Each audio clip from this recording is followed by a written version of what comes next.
के न्याय का रोशन तारा, यही संकल्प हमारा, यही संकल्प हमारा।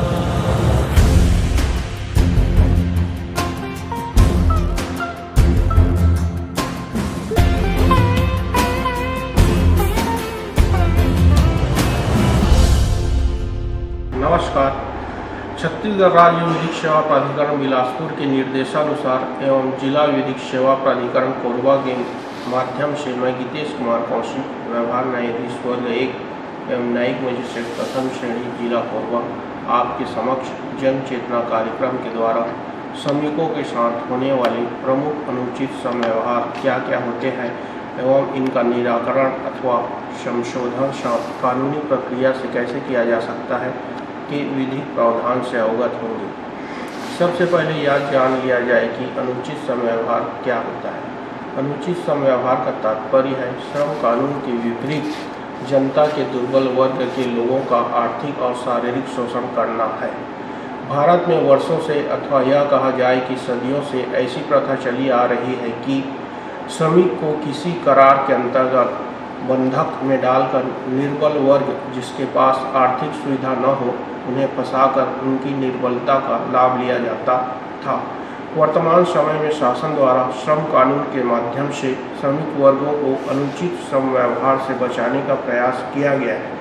इसके अतिरिक्त शासन के द्वारा समय समय पर कानून में संशोधन कर उसे और भी सशक्त एवं कारगर बनाया गया है। सामान्यतः श्रमिक के कार्य के दौरान उनके समक्ष निम्न समस्याएं आती हैं। उन्हें या तो पारिश्रमिक दिया जाता है या कम पारिश्रमिक दिया जाता है या देर से दिया जाता है या असमान दर से दिया जाता है। ऐसी स्थिति में अधिकारिता रखने वाले श्रम न्यायालय या श्रम कार्यालय के समक्ष मजदूरी संदाय अधिनियम 1936 की धारा 15(2) के अंतर्गत आवेदन प्रस्तुत कर सकते हैं। इस प्रावधान के उल्लंघन किए जाने पर ऐसे व्यक्ति को जुर्माने के साथ जो 1,500 रुपये से कम नहीं होगा लेकिन जो 7,500 रुपये तक हो सकेगा से दंडित किया जाएगा। यदि किसी श्रमिक को वैध श्रमिक संगठनों में भाग लेने से रोकने पर वह पंजीयक व्यावसायिक संघ रायपुर छत्तीसगढ़ के समक्ष औद्योगिक विवाद अधिनियम 1947 की धारा 25(प) के अंतर्गत आवेदन प्रस्तुत कर सकता है। प्रावधान के उल्लंघन किए जाने पर ऐसे व्यक्ति को कारावास से जो 6 मास तक हो सकेगा या जुर्माने से जो 1,000 रुपये तक का हो सकेगा या दोनों से दंडित किया जाएगा।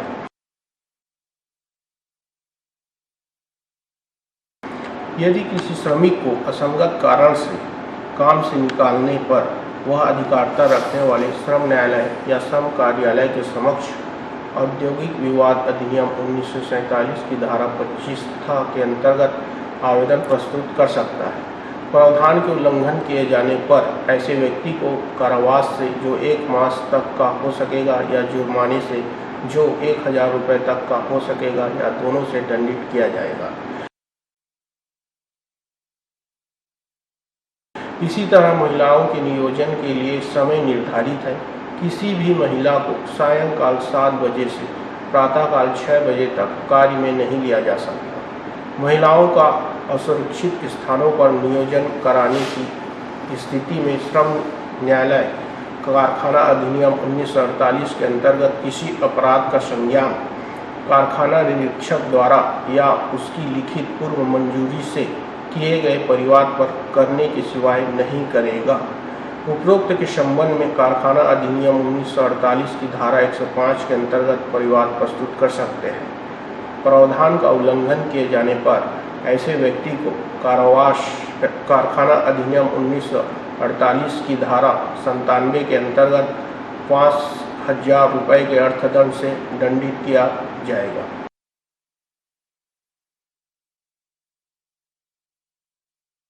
इसी तरह श्रमिकों को बेगार की समस्या का भी सामना करना पड़ता है।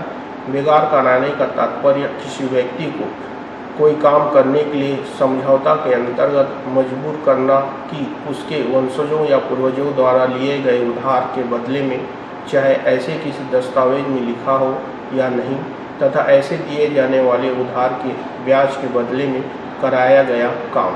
किसी विशेष जाति या समुदाय में उसके जन्म लेने के कारण लेनदार के लिए या उसके फायदे के लिए और अनिश्चित समय के लिए और बिना मजदूरी या बहुत कम मजदूरी पर काम कराता हो, अपनी नौकरी या जीविका के अन्य साधनों की स्वतंत्रता निश्चित या अनिश्चित समय के लिए खो देता है, भारत में बिना पाबंदी के घूमने का अपना अधिकार खो देता है, अथवा अपनी संपत्ति या अपने परिवार के सदस्य अथवा आश्रित व्यक्ति द्वारा बनाई गई वस्तु या निजी संपत्ति को बाजार मूल्य पर बेचने का अधिकार खो देता है।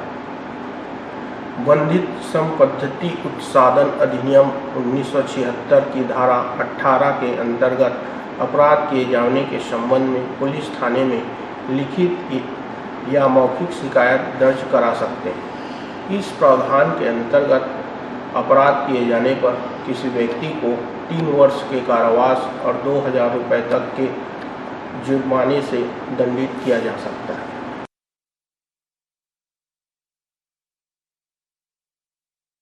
जहाँ तक क्षतिपूर्ति का प्रश्न है, यह प्रत्येक मामले के तथ्य एवं परिस्थिति व न्यायालय के विवेक पर निर्भर करता है कि वह प्रार्थी या आवेदक को कितनी क्षतिपूर्ति प्रदान करे।